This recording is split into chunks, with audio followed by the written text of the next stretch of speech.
The fluorescent lights in the boardroom hummed like a warning I wasn't meant to hear. She sat at the head of the long glass table, spine straight, hair coiled into that sharp bun that seemed more like armor than style. The room smelled faintly of lemon polish and burnt coffee. I'd stood in this exact place countless times before, handing victories to executives who barely knew the difference between a subpoena and a summons. But that day, everything bent out of shape with 7 words. "You're too slow for the future." Her voice was crisp, rehearsed, the kind of polished delivery you expect from someone who's memorized more TED Talks than trial transcripts. She didn't flinch when she said it, didn't blink, just let the words hang in the air, confident the silence after would bury me. My name is Daniel Mercer. I'm 48 years old, and until 3 days ago, I was Chief Litigation Counsel for Halcyon Dynamics. For 20 years, I stood in courtrooms across the country carrying their banner, defending their patents, their secrets, their empires. I fought tooth and nail against sharks dressed in $3,000 suits, and I never lost. Not once. 50 major cases, 50 wins. Each one carved into the bedrock of this company's survival. And yet, there I was, standing across from a 25-year-old CEO who looked at me like I was a relic, something to dust off and set aside. She tapped her pen against a folder that I knew held my termination papers. The rhythm was casual, almost playful, but her words were sharpened glass. "Daniel, you've done good work here, but Halcyon needs to move faster. The future doesn't wait for anyone, not even legends." She smiled when she said that last part, like calling me a legend was enough to sweeten the poison. Across from her sat the replacement, a thin man with eager eyes and a half-buttoned shirt, someone she plucked from her book club. He had already smirked at me twice during the meeting, as if he'd been waiting his whole life for this moment. He leaned back in his chair, arms folded, and said, "Laws are just stories, Mr. the Mercer. The future belongs to the people who can rewrite them." I should have been furious. I should have slammed my fists on the table and reminded them who kept this empire breathing. But I didn't. I stood perfectly still, watching the two of them trade smug looks like schoolchildren, whispering behind a teacher's back. I thought about the time I dismantled a rival corporation's billion-dollar lawsuit in under 3 weeks.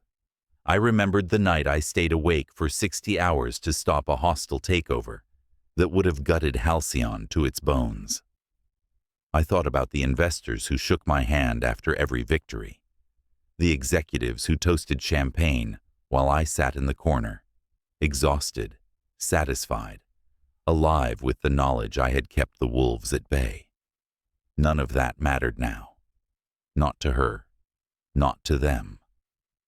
I reached down, closed my briefcase, and snapped the latches shut with the same finality you hear when a judge slams down a gavel. The sound echoed off the glass walls, louder than I expected, and for a moment it was the only thing in the room. She didn't thank me. She didn't offer me a handshake or a farewell. Just sat there, tapping her pen, staring past me like I was already erased.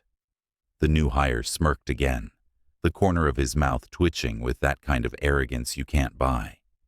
It has to be bred from ignorance. I smiled, not for them, but for myself. A small, deliberate curve of the lips that carried no warmth at all. I turned, walked to the door, and paused only once, hand resting on the cold steel handle. My reflection in the glass caught my eye. Tired lines, gray at the temples, a man who had given his life to something that decided he was obsolete. I left without another word. The hallway outside was quieter than the boardroom, but the silence wasn't empty. It was alive, humming with something darker, heavier. I carried my briefcase down that hall like it weighed 1,000 pounds. and yet each step felt lighter than the last. They thought I'd been broken. They thought this was the end of my story. But endings have a peculiar way of looking like beginnings when you know how to read them. 3 days later, the headlines would prove it. That afternoon, I simply walked out of Halcyon Dynamics for the last time. My shoes clicked against the marble lobby floor, steady and unhurried. I passed receptionists who didn't even look up, security guards who barely nodded. To them, I was just another employee leaving early. They didn't hear the ticking, because that was the moment the clock started. And once it starts, there's no stopping it. The night after I walked out of Halcyon's glass tower, I didn't pour a drink or pace the kitchen like some ruined man clinging to his pride. I went home, loosened my tie, and stepped into the room no one in that company ever knew existed. To them, I was just Daniel Mercer, Chief Litigation Counsel, a sharp suit with a steady record. But every battle I fought in those courtrooms was more than law. It was war. And wars leave arsenals behind. People think trials are about evidence, about truth. They're not. They're about pressure, timing, silence. You don't win cases by shouting loudest. You win them by letting your opponent hang themselves with their own words, by waiting until their pulse stutters, then striking in a way that leaves them bleeding before they realize they've been cut. For 20 years I practiced that art. Every deposition was reconnaissance. Every witness interview was a field interrogation. Every negotiation was a battlefield where I mapped out flanks, weak points, and fallback positions. My office at home isn't decorated with family photos or law degrees. It's a control room. The bookshelves don't hold dusty volumes. They're lined with red folders and black binders, each one labeled with the name of a corporation or rival I've dismantled piece by piece. Behind the row of legal texts that most visitors would assume were for show lies, a locked drawer containing drives full of sealed evidence, confidential settlements, private recordings. They call them closed cases. I call them weapons waiting for the right battlefield. The desk itself is reinforced steel, bolted to the floor. 3 monitors glow with encrypted connections I've maintained for years. Back doors into regulatory databases. Quiet channels to journalists whose careers I salvaged with a well-placed leak. Judges who owed me favors. Senators whose campaigns I kept from collapsing under scandal. People forget that winning isn't about the law. It's about leverage. And leverage doesn't disappear when a CEO signs a termination slip. I set my briefcase down and unlocked the drawer where I keep the first layer of files. Each tab was color-coded, cross-referenced to people still playing the game, like they're safe. Halcyon's name appeared more than once, stamped across settlements no one wanted the public to see. I ran a finger down the spines, feeling the weight of 2 decades humming like live wires at my fingertips. She thought firing me erased me. In truth, she'd only unshackled me. I opened the first binder, contracts I'd negotiated under duress, settlements that shielded Halcyon from ruin. I still had copies, notarized and admissible. More importantly, I had the recordings. Meetings where executives admitted timelines were falsified. Calls where managers laughed about safety standards being a suggestion. Evidence buried under layers of confidentiality that the new CEO didn't even know existed. She believed she inherited a clean empire. She had no idea it was stitched together with my hands, thread soaked in secrets. The first step wasn't rage, it was patience. I drafted a single notice to a federal oversight committee, a subtle inquiry, framed as routine. It would trigger a quiet review, the kind that starts with harmless questions and ends with subpoenas. No one would know my hand guided it. Not yet. Next, I placed a call from a burner line to a journalist I once saved from libel charges. She owed me her career, and I didn't call in favors lightly. I didn't give her the full story, just enough to make her curious. A whisper about irregular filings, a hint about contracts signed under fraudulent pretenses. Journalists are like bloodhounds. They don't need the kill handed to them. They just need the scent. I leaned back in my chair, watching the glow of the monitors flicker across the walls. For the first time since that boardroom humiliation, I felt the weight shift. This wasn't desperation. This was control. This was war on my terms, waged with silence and precision. People at Halcyon used to joke that I was too methodical, too deliberate, that I moved like an old clock, ticking carefully instead of racing ahead. They mistook patience for weakness. They thought speed was strength. They forgot the oldest truth of battle. The fastest blade is useless if it strikes too soon. I closed the binder, locked the drawer, and shut down the screens one by one until the room fell into darkness. My reflection stared back from the black glass of the monitors. Tired eyes, steady hands, a man they thought was finished. I smiled in that silence, letting it fill the room like smoke curling under a door. They thought I was slow, I whispered to no one. They'll learn the speed of silence. The first week after my firing, I became a ghost orbiting Halcyon Dynamics. From the outside, I watched their tower glitter above the city like nothing had changed, as if the empire I built with 2 decades of victories wasn't already starting to splinter from within.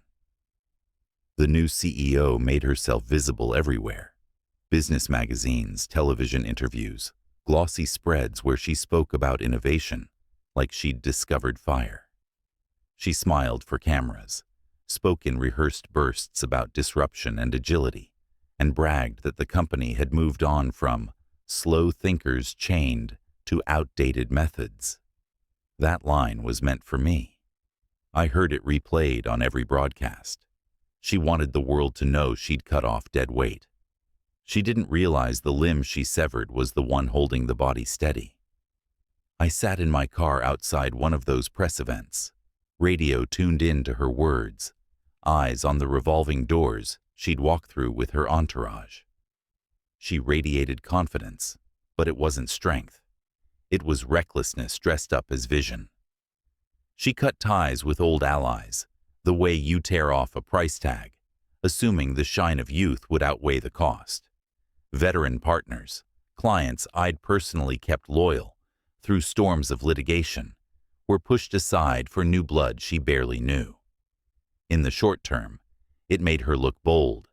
In the long term, it left fractures, and fractures always spread. The first crack appeared at the regulatory level, a quiet inquiry from the Securities and Exchange Commission, an audit request framed as standard procedure. I had drafted it in such a way that it would seem routine, but it seeded suspicion. Regulators don't need a full case to start circling. They just need to smell inconsistency. Once the inquiry landed on Halcyon's desk, their compliance team scrambled. I could picture the chaos, frantic emails, late-night conference calls, staff digging through archives to make sure every number matched.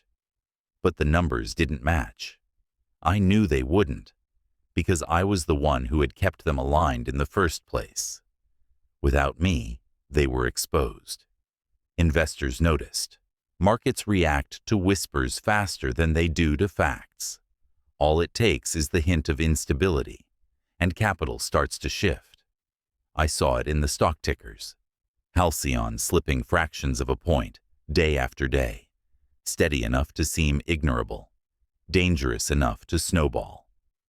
My phone buzzed with messages from former colleagues in the legal community, lawyers who had once envied my position but respected my skill. They asked questions in careful language. Had I heard rumors of filings gone missing?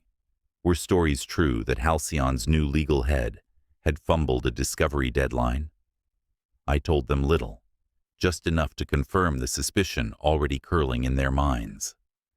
Every move I made was deliberate, a scalpel slicing into soft tissue. I didn't crash through doors with accusations. I placed subpoenas in the right hands, discovery traps that demanded documents I knew they couldn't produce. Each request seemed innocuous on its own, but together they formed a web, threads tightening with every passing week. A forensic audit I'd triggered through a friendly contact in the Department of Labor began to unwind payroll records, exposing executive bonuses signed off without proper approval. None of it was explosive yet, but each revelation was a cut, slow and precise, bleeding them one drop at a time. At night, sitting in the glow of my monitors, I replayed the memory of the boardroom. Her polished tone, the smirk of her book club lawyer, the words, "You're too slow for the future." That humiliation lived in my bones, fueling every decision, sharpening my patience. Anger makes you reckless. Precision makes you lethal. I remembered the laughter as I closed my briefcase, how they looked at me like I was finished. That memory kept my hand steady.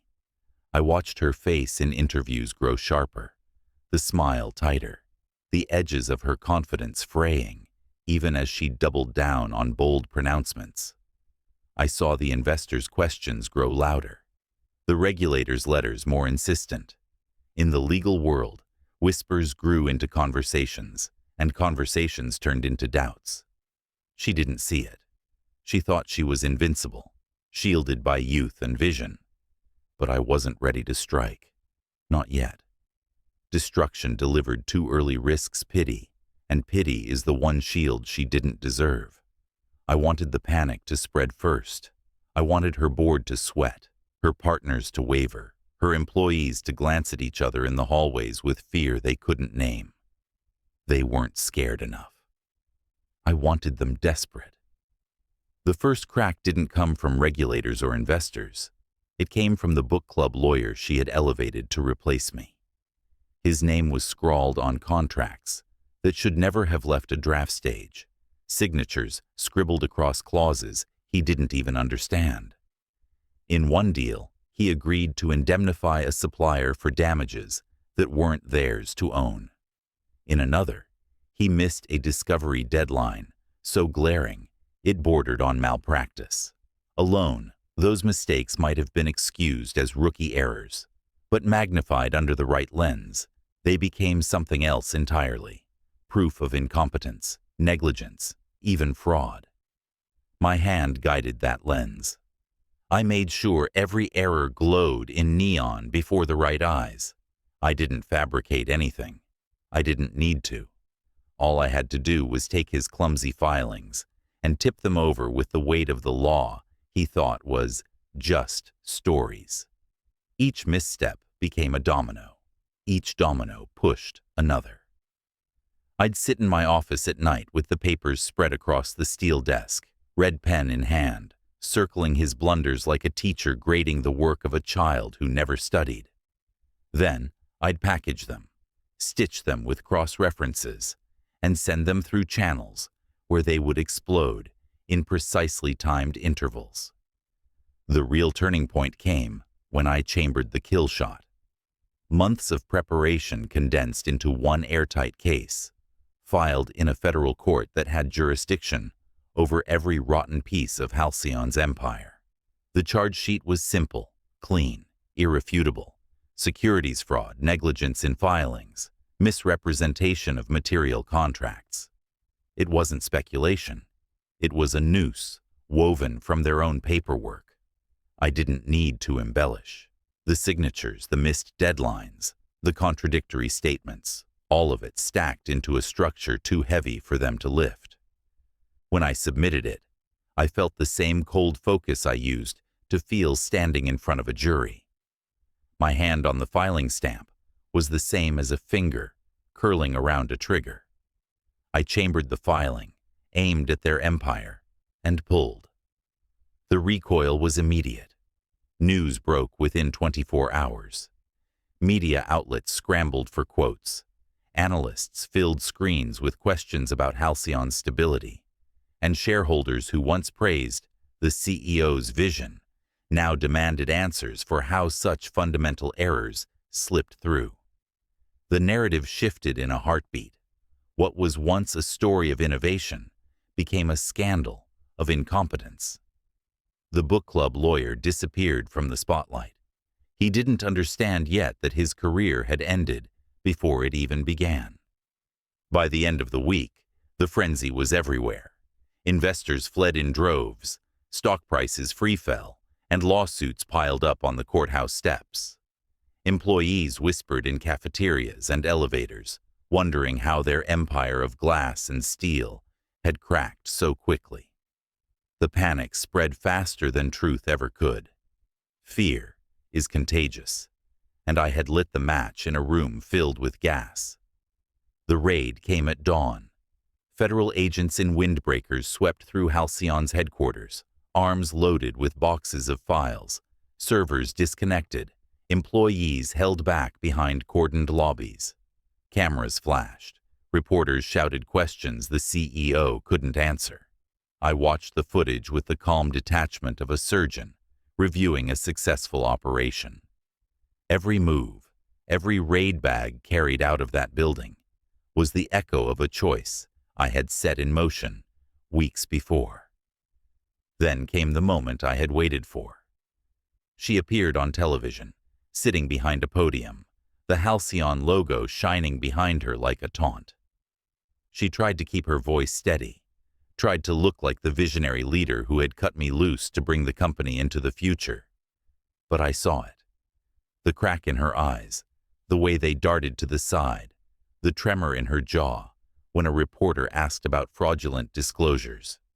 The mask of confidence split open, and what spilled out was disbelief. That was the moment she realized law wasn't just stories. It was the blade against her throat. I leaned back in my chair and let the sound of her unraveling wash over me through the television speakers. The humiliation I'd carried from that boardroom was gone, replaced by the quiet hum of justice delivered at a distance. But I didn't celebrate. Not yet. Because collapse isn't destruction. Not until the walls fall completely. And I wasn't finished. The courtroom was already full when I walked in. Every seat in the gallery was taken, reporters clutching notepads, cameras humming from the press pool, investors whispering to each other with the restless anxiety of gamblers watching their last chips vanish. The air was heavy with anticipation, the kind that clings to your skin and makes every breath feel measured. I'd stood in hundreds of courtrooms before, but this wasn't another case. This was the final movement of a symphony I'd been composing since the day she told me I was too slow for the future. The bailiff called the room to order, and the judge entered, black robes flowing, face set in that expressionless mask that hides both irritation and satisfaction. His gavel came down once, sharp and resonant, like a war drum signaling the beginning of battle. I didn't sit in the counsel's section. I wasn't Halcyon's lawyer anymore. I sat in the second row, anonymous among the onlookers. But every strike, every exhibit, every word spoken carried my fingerprints. This was my war. I didn't need to stand at the podium to win it. She sat at the defense table, the same 25-year-old CEO who had smiled at me like I was obsolete. The gloss of her confidence was gone. Her hair was immaculate, her suit pressed, but the twitch of her jaw betrayed the panic under the surface. Beside her sat the book club lawyer, the one who mocked me with talk of stories. He looked smaller now, eyes darting between papers, shoulders hunched under the weight of 1,000 mistakes. He knew what was coming, even if she still clung to some illusion of survival. The prosecution's case was a masterpiece of precision. Each document projected on the screen was a blade, each testimony a hammer strike. fraudulent contracts, misrepresented disclosures, emails where executives joked about cooking numbers, signatures that tied the negligence directly to her hand. It wasn't just carelessness. It was deliberate. The kind of corruption that burrows into the foundation of a company and rots it from the inside out. The jury shifted in their seats as the evidence piled higher, the weight pressing down until even the most skeptical faces turned grim. I watched her as she tried to keep her mask intact. At first, she met each revelation with a forced smirk, the kind that says she thought she could outlast the storm. But storms don't end when you're standing in the middle of them. They swallow you. By the second day of testimony, her smirk was gone. By the third, her eyes no longer met the gallery. On the fourth, when a forensic accountant detailed exactly how she and her pet lawyer had manipulated quarterly filings to inflate stock value, she finally broke. Her lips pressed into a thin line, her hands twisting in her lap, a single bead of sweat sliding down her temple under the hot lights. And then came the verdict. The judge read the counts aloud, voice steady, each word a nail driven into the coffin of her empire. Guilty on securities fraud, guilty on willful negligence, guilty on misrepresentation of contracts. The gavel struck 3 times, final and absolute. The gallery erupted, reporters firing off questions, investors muttering curses, employees exchanging glances that were equal parts vindication and despair. She sat frozen, staring at nothing, as if she had only just realized the trap she'd walked into had been set long before she ever fired me. Her book club friend didn't fare any better. The judge declared him disbarred effective immediately, his career reduced to ash in the span of a sentence. Their empire collapsed, not with an explosion, but with the steady, unstoppable grind of justice, bearing down like a wheel of stone. I leaned back in my chair, calm, steady, the hum of satisfaction settling into my chest. The humiliation I'd carried from that boardroom, the sting of those words, was gone. In its place was something colder, something cleaner. She had wanted speed. She had wanted a future without me. But the future arrived, and it carried my shadow. They fired me for being too slow, I whispered under my breath, just loud enough for myself. But destruction is patient. The gavel slammed, echoing like a final heartbeat. Case closed, no sequel, no escape. When I stepped out into the sunlight, the world outside hadn't changed. Cars still moved down the street. Strangers hurried past with coffees in hand. But in my mind, the silence after the storm stretched wide. I thought about how betrayal always eats from the inside first, how arrogance blinds those who think they're untouchable.